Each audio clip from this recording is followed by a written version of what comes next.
요즘 평일 저녁 7시가 되면 텔레비전에서 11번 채널에서 용수정이라고 하는 드라마가 나옵니다. 그 드라마의 내용은 용수정이라는 여자가 억울한 일을 많이 당하게 됩니다. 자신의 아버지도 억울하게 죽었습니다. 그러나 이 드라마는 용수정이라는 여자가 힘을 비축하고 높은 자리에 올라가서 나쁜 사람들을 철저히 응징한다는 내용입니다. 여러분 이 화면 한번 보시기 바랍니다. 저 위에 있는 사람이 용수정이고 그 밑에가 이제 여의주라는 이런 착한 사람들입니다. 그리고 그 드라마에서 저 위에 있는 여자가 최혜라라는 여자고 밑에 있는 여자가 민경화입니다. 나쁜 사람들입니다. 여러분 이렇게 그 용수정이라는 여자가 항상 당하고만 살았었는데 이 여자가 이제 힘을 비축해서 또 자신이 여러 가지 이 사람들과 함께 이 나쁜 사람들을 철저하게 응징하는 그런 얘기가 나옵니다. 그래서 용수정이라는 여자에게 역전 드라마가 펼쳐지게 되는 것을 볼 수가 있습니다. 사람들은 이런 드라마를 보면서 이렇게 대역전극이 일어날 때마다 마음속으로 박수를 치고 또 사람들의 마음이 시원하게 됩니다. 여러분 이렇게 인생이 바뀌는 일, 인생이 역전되는 일은 이런 드라마에서만 나오는 이야기이겠습니까? 아니라고 생각합니다. 예수 믿으면, 예수를 제대로 믿으면요, 누구한테나 이런 인생 역전 드라마가 펼쳐지게끔 되어 있습니다. 오늘 성경 본문에도 인생 역전 드라마가 펼쳐졌던 인물이 나옵니다. 바로 사울입니다. 13절, 14절 같이 읽겠습니다. 아나니아가 대답하되 주여 이 사람에 대하여 내가 여러 사람에게 싸우지 그가 예루살렘에서 주의 성도에게 적지 않은 해를 끼쳤다 하오니 여기서도 주의 이름을 부르는 모든 사람을 결박할 권한을 대제사장들에게서 받았습니다 하오니. 아멘. 여기 보면 사울을 묘사하기를 어떻게 묘사했냐면 주의 성도에게 적지 않은 해를 끼쳤다고 이렇게 표현하고 있습니다. 오늘 본문의 앞부분인 사도행전 9장 1절을 보면 사울이 주의 제자들을 대하여 여전히 위협과 살기가 등등하여 하는 말씀이 기록되어 있습니다. 여기 보면 여전히라고 되어 있죠. 이 말의 뜻은 한 번, 두 번 주를 따르는 주의 제자들에게 해를 끼친 것이 아니라는 것입니다. 그는 위협과 살기가 등등해서 여러 번 해를 끼쳤다는 것을 알 수가 있습니다. 또 사도행전 8장 1절과 3절에 사울이 그의 죽임당함을 했습니다. 그는 스데반입니다. 스데반의 죽임당함을 마땅히 여기더라. 그날에 예루살렘에 있는 교회에 큰 핍박이 나서 사도 외에는 다 유대와 사마리아 모든 땅으로 흩어지니라. 사울이 교회를 잔멸할새 각 집에 들어가 남녀를 끌어다가 옥에 넘기니라. 이렇게 기록되어 있습니다. 사울은 스데반 집사를 비롯하여 예수 믿는 자들을 잡아들이고 옥에 가두고 밖으로 끌어내어 돌로 쳐 죽이는 일을 자신이 해야 될 마땅한 일이라고 생각하며 살았던 사람입니다. 사울은 교회를 잔멸하기 위하여 외국 원정까지 가기로 계획을 세웠습니다. 그 당시에 외국에 많은 유대인들의 회당이 있었기 때문입니다. 사울은 이를 위해 다메섹으로 향했습니다. 그는 대제사장으로부터 공문을 받아가지고 남녀를 물어나고 예수 믿는 사람들을 결박하여 예루살렘으로 잡아오려고 다메섹으로 떠나게 됩니다. 사울 일행이 다메섹에 가까이 이르렀을 때 호련히 하늘에서 빛이 사울을 둘러 비추게 됩니다. 사울은 땅에 엎드러지고 말았습니다. 그때 하늘에서 소리가 들렸습니다. 사울아, 사울아, 내가 어찌하여 나를 핍박하느냐? 사울이 얼마나 놀랐겠습니까? 자기 이름을 부르는 거예요. 사울이 말했습니다. 가로되 주여 뉘시오니까. 그러니까 하늘에서 또 소리가 들리는데 나는 내가 핍박하는 예수라 하는 소리를 들었습니다. 사울은 이렇게 해서 다메섹에서 그의 인생 역전 드라마가 시작되게 됩니다. 우리 본문 15절 같이 읽겠습니다. 주께서 이르시되 가라. 이 사람은 내 이름을 이방인과 임금들과 이스라엘 자손들에게 전하기 위하여 택한 나의 그릇이라. 그리고 난 뒤에 주님은 이 사울을 들어 뭐라고 얘기하냐 그러면 이 사람은 바로 내 이름을 전하기 위해서 내가 사용하는 나의 그릇이 될 것이다 고 얘기를 해주게 됩니다. 그전에는 어땠습니까? 그전에는 주님을 믿는 사람들을 박해하고 옥에 가두고 죽게 해가 되는 사람이었습니다.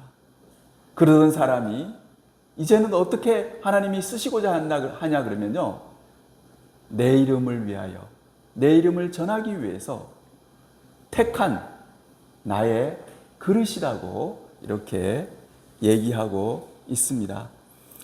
우리가 누구한테 이렇게 쓰임을 받는 것은 아주 좋은 일입니다. 누가 됐든지 간에요. 경춘국도를 차를 타고 지나가다 보면 도로에 군부대가 이동하는 긴 차량 행렬을 보곤 합니다. 탱크나 장갑차, 각종 차량들이 태극기를 휘날리며 늠름한 모습으로 지나갑니다. 젊은 군인들이 트럭 뒤에 타고 있습니다. 이 젊은 군인들의 모습을 보면 가슴이 뭉클해집니다. 왜 그렇습니까? 그들은 나라의 부름을 받고 그 소중한 시간에 나라의 쓰임을 받기 때문에 그것이 감동을 주는 것입니다. 힘든 군대 생활이지만 젊은이들은 나라를 위해 쓰임받는 바로 그 모습은 보는 사람들로 하여금 잔잔한 감동을 주게 됩니다.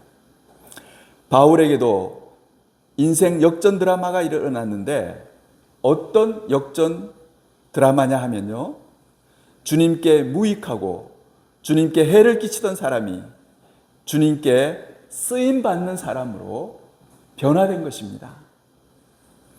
주님은 말씀하셨습니다. 이 사람은 이제 옛날 그 사람이 아니라 나의 이름을 이방인과 임금들과 이스라엘 자손들에게 전하기 위하여 내가 손수 택한 나의 그릇이 될 것이다. 그렇게 말씀하셨습니다. 성경에는 종종 하나님께 귀하게 쓰임받는 사람을 그릇에 비유하고 있습니다.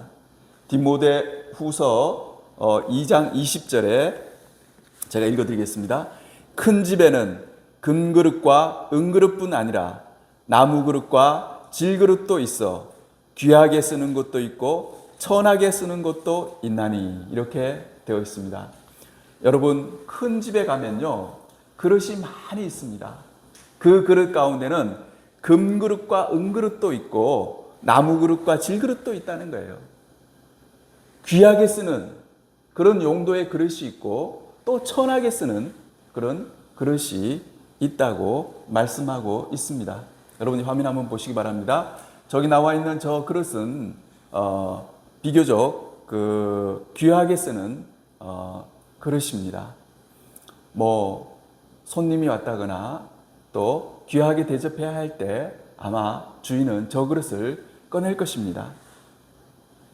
그리고 또 이렇게 그냥 막 쓰는 이런 그릇들이 있습니다. 여기 모양도 다 다르죠. 여러분 그렇습니다. 우리들의 생김새나 우리들의 모양이나 이런 모든 것들이 다 다릅니다. 그거와 똑같습니다. 하나님이 우리들을 사용하실 때 큰 그릇도 있고 작은 그릇도 있고요. 여러 가지 그릇들이 있는 거예요. 그러나 중요한 것은 우리가 하나님께 쓰임 받는 거예요. 하나님께 잘 쓰임 받기만 하면 됩니다. 여기 보면은 이렇게 나무 그릇도 있습니다. 여러분 이런 나무 그릇은 어떻습니까? 이렇게 좀 천하게 쓰이는 그릇입니다. 어떨 때는 생선을 먹다 보면은 생선 가시 같은 걸 놓아둬야 될 그릇이 필요하잖아요. 그렇게 천하게 쓰는 그릇도 필요한 거예요. 우리는 디모데후서 2장 20절 말씀대로 귀한 그릇도 있지만요, 천하게 쓰는 그릇도 있는 것입니다. 내가 주님께 쓰임받기 위해서는 내가 뭐 능력이 있고 내가 똑똑하고 뭐 그래야 된다고 생각하면은 여러분 안 됩니다. 하나님은 여러 종류의 그릇이 있는데 그 그릇을 가지고 하나님은 우리를 사용하시는 것입니다. 사도 바울도 어땠습니까? 하나님이 그렇게 변화시켜서 가지고 하나님이 사용하는 그릇이 되게 하신 것입니다. 주님이 사울을 두고 내가 사용하고자 하는 나의 그릇이 될 것이라고 얘기할 때는 그 말은 바로 내가 앞으로 그를 사용하겠다는 의미입니다. 주인에게 붙들려서 주인이 사용하고자 하는 의도대로 사용되어지는 것이 그릇입니다. 그릇은 금그릇과 은그릇이 있을 뿐만 아니라 나무그릇과 질그릇도 있습니다. 주인이 귀하게 쓸 때는 금그릇이나 은그릇을 꺼냈습니다. 그러나 천하게 쓰고자 할 때는 나무그릇이나 질그릇을 택하게 됩니다. 사울에게 일어났던 인생 역전 드라마는 TV 드라마에서 나오는 가진 것 없이 당하기만 하던 사람이 돈과 권력이 주어져서 나쁜 사람들에게 복수하는 그런 역전 드라마가 아닙니다. 사울에게 일어났던 역전 드라마는 하나님께 해가 되었던 사람이 하나님께 쓰임받아서 하나님한테 유익한 사람이 되는 그런 역전 드라마입니다. 주님께 쓰임받는다는 것은 가장 영광스러운 일입니다. 돈을 많이 버는 것도 영광스러운 일입니다. 여러분 돈을 많이 벌어서 부자가 되는 것도 중요하죠. 그리고 또 편안하게 사는 것, 건강하고 편안하게 사는 것도 중요합니다. 그렇지만 하나님께 쓰임받는 사람이 되는 것, 이것이야말로 가장 영광스러운 일입니다. 내가 그것보다도 더 영광스러운 일이 없어요. 주님께 쓸모 있는 사람, 주님께 해가 되는 사람이 아니라 주님께 쓸모 있는 사람이 되는 것이 세상에서 가장 보람된 일이고 가장 영광스러운 일이 됩니다.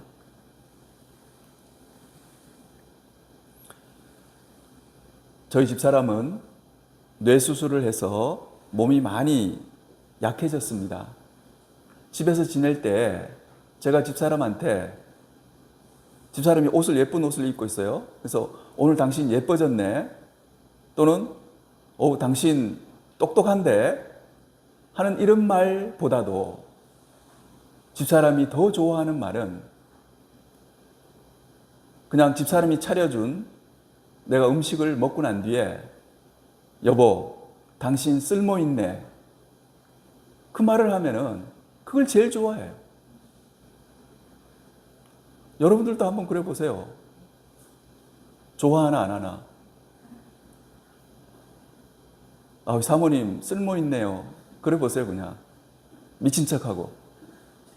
그럼 그렇게 좋아요.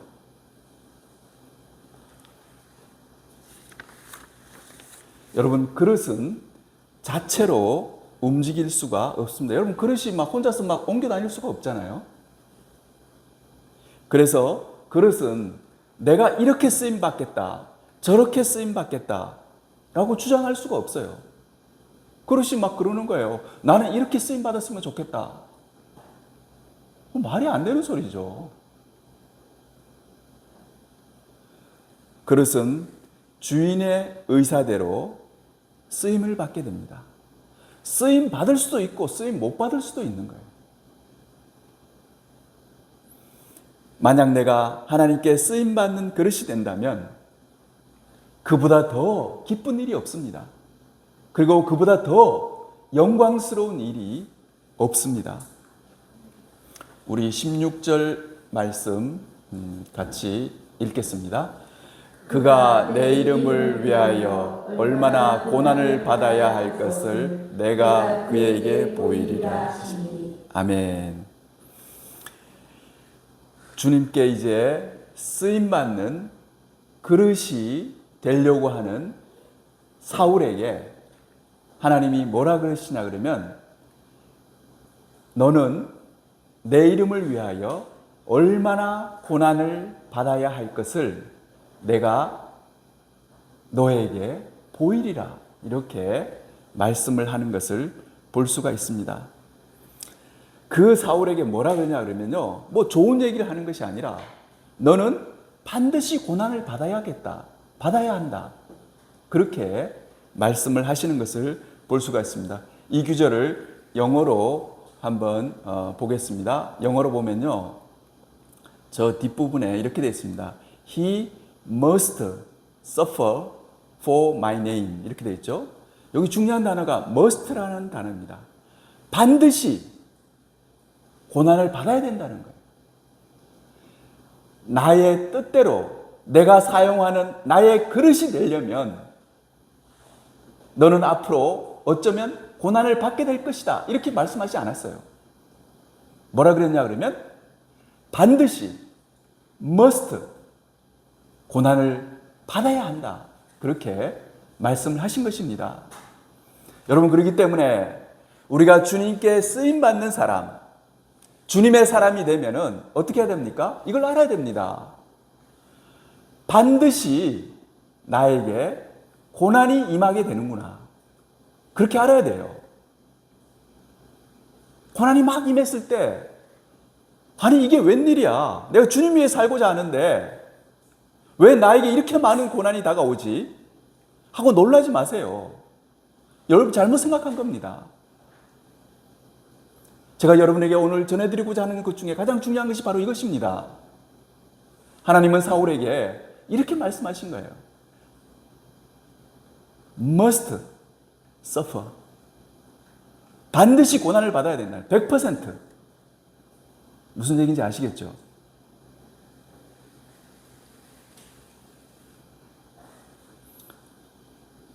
이 구절을 보면요, 주님은 사울에게 너는 앞으로 고난을 받을지도 모르기 때문에 각오하고 있어, 이렇게 말씀하지 않으셨습니다. 너는 반드시 고난을 받게 될 거야 라고 말씀하고 있는 것입니다. 고난이 사울에게 임할 가능성이 50%나 뭐 70%가 아닙니다. 고난이 일어날 가능성이 100%였습니다. 그렇기 때문에 주님은 must라는 단어를 사용하신 것입니다.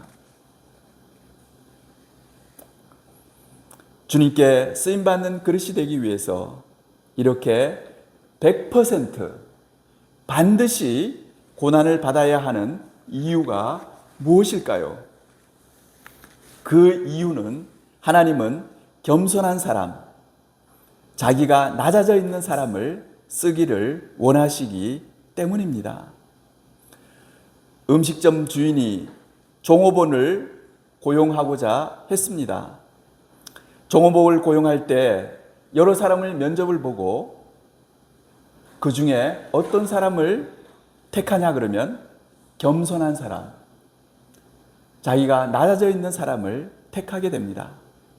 아무리 똑똑하고 아무리 일 잘해도 자기가 잘났다고 생각하며 자기 마음대로 일하고자 하는 사람은 고용하지 않게 됩니다. 하나님도 마찬가지입니다. 하나님이 들어 쓰는 사람은 어떤 사람을 들어 쓰냐 그러면 겸손한 사람, 낮아져 있는 사람, 그런 사람을 하나님이 쓰는 것입니다. 그런데 사람은 고난을 통해서만이 낮아질 수 있기 때문에 반드시 고난이라는 이 어려운 과정을 하나님께서 허락하시는 것입니다.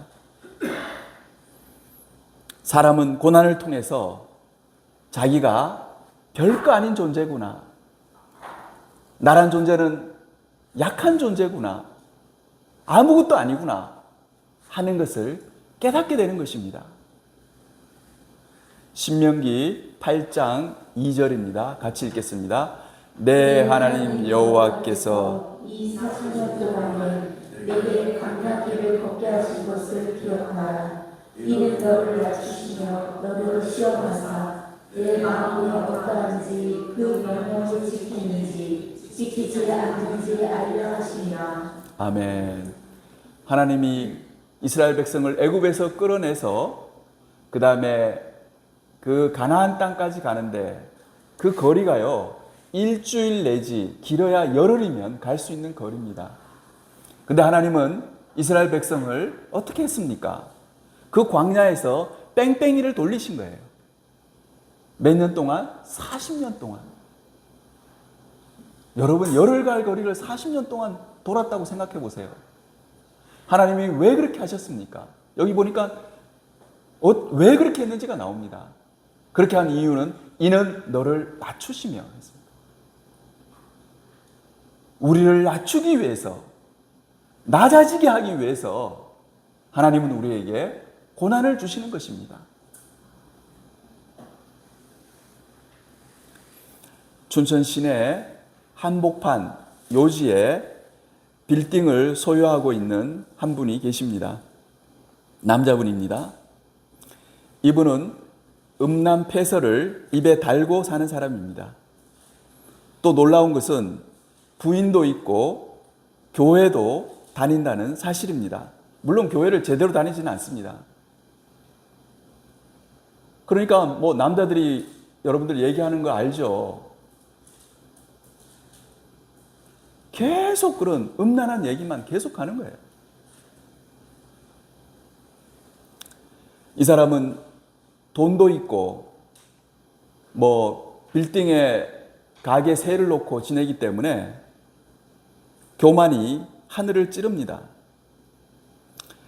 그런데 최근에 그의 눈에 이상이 왔습니다.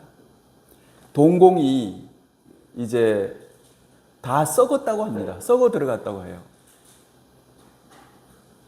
그리고 또 심장이 이상해졌습니다. 부정맥이 찾아왔습니다. 그의 형이 있었는데 형도 부정맥으로 사망했다고 합니다. 이런 일이 생기니까 그 사람의 그 교만이, 하늘을 찌르던 교만이 없어지고 엄청 겸손해졌습니다. 음란폐설도 많이 줄어들고 옆에서 하나님 얘기를 하면 이제 잘 듣습니다. 여러분, 이렇게 이 고난만이 사람을 낮출 수가 있습니다.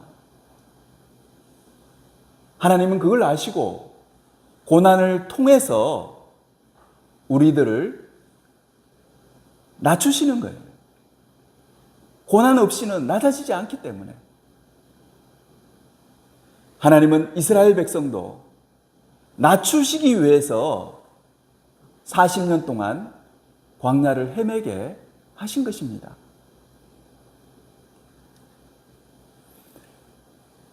하나님이 인간에게 질병이라는 고난을 주시는 이유도 우리를 낮추시기 위해서입니다. 자기가 낮아진 사람은요, 마음이 겸손하게 되고 욕심을 부리지 않습니다. 과도한 욕심을 부리지 않게 돼요. 여러분, 원시인들을 보면, 밀림에 사는 원시인들을 보면요, 사냥을 할 때 절대 욕심내서 사냥하지 않습니다. 자기 먹을 것만 사냥해가지고 그거 끝나면 그냥 갑니다. 사자도 마찬가지입니다. 동물도 마찬가지예요. 사자가 사냥을 할 때 자기 먹을 것만 사냥을 합니다. 자기 배가 부르면요, 막 토끼가 막 뛰어다니고 해도 그냥 멀뚱멀뚱합니다. 그 사냥하지 않아요. 그런데 여러분, 사람은 어떻습니까? 욕심이 끝이 없습니다.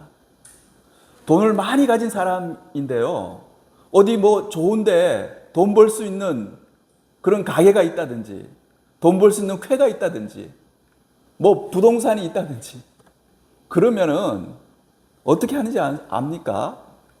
자기가 가지고 있는 그 많은 돈을 가지고 또 막 거기 달겨듭니다. 인간의 이러한 욕심을 제어할 수 있는 유일한 방법은 고난밖에 없습니다. 그래서 주님은 사울에게 너는 반드시 must 고난을 받아야 하리라고 말씀하신 것입니다. 시편 119편 67절입니다. 같이 읽겠습니다. 고난당하기 전에는 내가 그를 기다렸으니 이제는 주의 말씀을 지키나이다. 아멘. 이 구절에 보면 고난당하기 전에는 내가 그릇 행하였더니 이렇게 되어 있습니다. 고난당하기 전에는요, 그릇 행하게 되어 있습니다. 그러나 고난당한 후에는 그제서야 깨닫고 주의 말씀을 지키는 자가 되는 것입니다.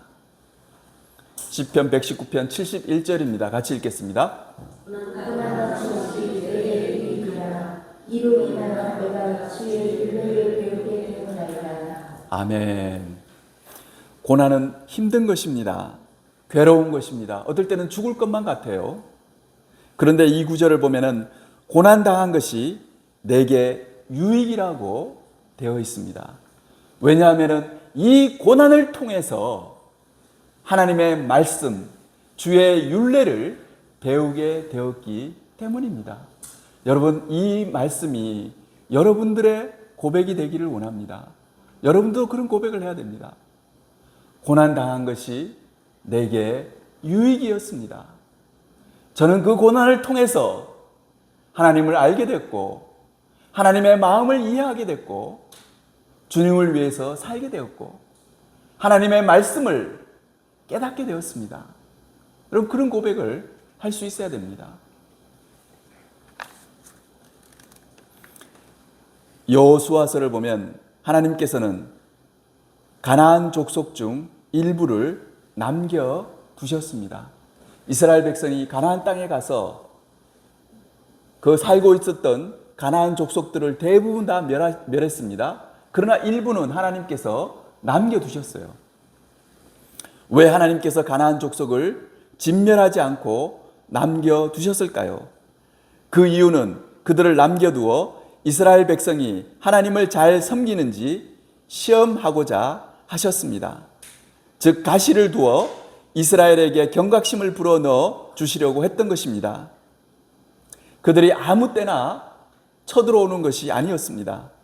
이스라엘이 하나님을 섬기지 않고 우상을 섬기며 살 때 남겨두었던 가나안 족속들이 쳐들어오곤 했습니다.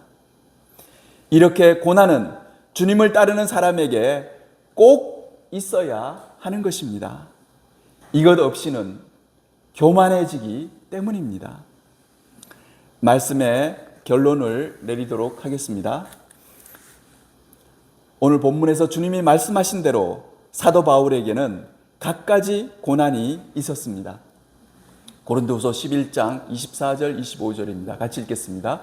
유대인들에게 하늘에서 하나 강한 돌을 5번 맞았으며 3번 태산으로 맞고 1번 돌로 맞고 3번 화상하고 일주일을 깊은 바다에서 지냈으며. 아멘. 사울에게 인생 역전 드라마가 펼쳐졌습니다. 그러나 그 역전 드라마는 그냥 TV 드라마에서 나온 것처럼 나중에 잘 먹고 잘 살고 편안하게 되는 그런 역전 드라마가 아니었습니다. 하나님께 쓰임받는 그릇으로 사는 그런 역전 드라마였습니다.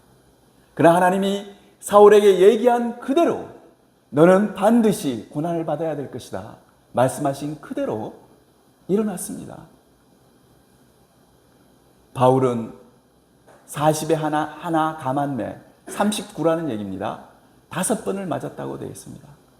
여러분 39 곱하기 5 해보세요. 얼마나 많은 매를 맞았는가. 그 다음에 3번은 태장으로 맞고 1번은 돌로 맞고 3번 파선하고, 이 말은 배가 파선했다는 얘기입니다. 일주야를 깊은 바다에서 지냈으며 이외에도 수많은 고난을 받게 되었습니다. 바울은 이것뿐만이 아니었습니다. 바울에는 자신의 몸에 육체에 가시가 있었습니다. 그 가시는 성경학자들이 안질이라고도 얘기하고 발작이라고도 얘기합니다. 그것이 있었기 때문에 바울을 힘들게 했습니다. 너무 힘들어서 하나님께 크게 3번이나 기도했습니다. 그러나 그 가시는 바울을 자만하지 않게 해 주었습니다. 그 가시가 있음으로 인해서 바울은 낮아질 수가 있었고 하나님께 잘 쓰임받을 수가 있었습니다. 고린도서 12장 7절입니다. 같이 읽겠습니다. 여러 계시를 받은 것이 지극히 크므로 너무 자만하지 않게 하시려고 내 일체에 가시고 사탄의 사자를 주셨으니 이는 나를 쳐서 너무 자만하지 않게 하려 하십니다. 아멘. 여기 보면요, 하나님이 왜 자기에게 이 육체의 가시를 주셨냐 그러면 자만하지 않게 하시려고, 자신을 겸손하게 만들기 위해서, 자신을 낮아지게 만들기 위해서 그렇게 가시를 주셨다고 고백을 하고 있습니다. 사랑하는 성도 여러분, 하나님은 역전 드라마를 펼치는 바울에게 고난이 없을 거라고 말씀하지 않으셨습니다. 오히려 반드시 고난을 당하게 될 거라고 말씀하셨습니다. 실제로 바울은 수많은 고난을 당했습니다. 그러나 그는 슬퍼하거나 근심하지 않았습니다. 그는 고난 중에서도 기뻐했습니다. 고난을 허락하시는 하나님의 마음을 알았기 때문입니다. 고난이 그를 자만하지 않게 해준다고 굳게 믿었기 때문입니다. 그래서 그는 고난 중에도 기뻐할 수 있었습니다. 사랑하는 성도 여러분, 여러분들도 살면서 바울처럼 멋진 인생 역전 드라마를 쓰시기를 바랍니다. 주님에게 무익하고 해를 끼치던 사람이 주님께 쓰임받고 주님께 쓸모있는 사람으로 변하는 놀라운 역전 드라마를 쓰시기 바랍니다. 이것도요, 여러분 어떤 사람은 쓰고 어떤 사람은 안 쓰는 게 아닙니다. 예수 제대로 믿으면요, 반드시 모든 사람이 다 이런 역전 드라마를 쓰게 돼 있어요. 나한테 그런 일이 일어나지 않았다면 내가 아직 예수 제대로 안 믿는 겁니다. 우리는 예수를 믿으면 새로운 피조물이 되는 거예요. 새로운 사람이 되는 거예요. 하나님이 나를 완전히 바꾸시는 거예요. 내가 좋아하는 것, 내가 싫어하는 것이 완전히 바뀌는 거예요. 여러분들이 좋아하는 거와 싫어하는 것이 예전에 예수 믿기 전에 것을 아직도 그대로 갖고 있다면 여러분 예수 믿은 게 아닙니다. 예수를 제대로 믿으면 사람이 완전히 바뀌는 거예요. 딴 사람이 되는 겁니다. 주님께 쓰임받는 사람이 되려면 반드시 고난을 받아야 합니다. 필수 사항입니다. 선택 사항이 아닙니다.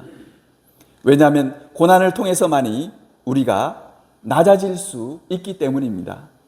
이곳에 모인 모든 분들이 고난을 통해 낮아지고 겸손한 주님의 그릇이 되어 주님께 잘 쓰임받으며 여생을 지내시기를 주님의 이름으로 축원합니다. 같이 기도하겠습니다.